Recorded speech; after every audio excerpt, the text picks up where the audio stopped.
L'un des premiers dilemmes que l'on rencontre lorsqu'on se lance dans la couture, c'est le choix de la machine. Le plus important consiste à déterminer quelles fonctions vous seront nécessaires. Il n'est pas utile de partir sur un modèle trop sophistiqué si vous n'êtes pas certaine que la couture vous plaira. Mais gardez également à l'esprit qu'une machine bon marché ne sera pas toujours une bonne affaire. L'idéal c'est à la fois une machine simple d'utilisation et proposant suffisamment de possibilités pour vous permettre de progresser.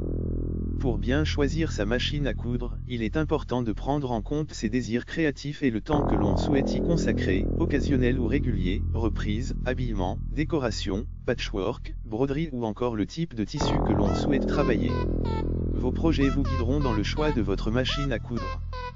Quel que soit le budget que l'on souhaite investir ou l'usage que l'on attend de sa machine à coudre, elle doit proposer les points de couture de base, points droits, points zigzag et boutonnières, de préférence automatique en un temps, à défaut en 4 temps.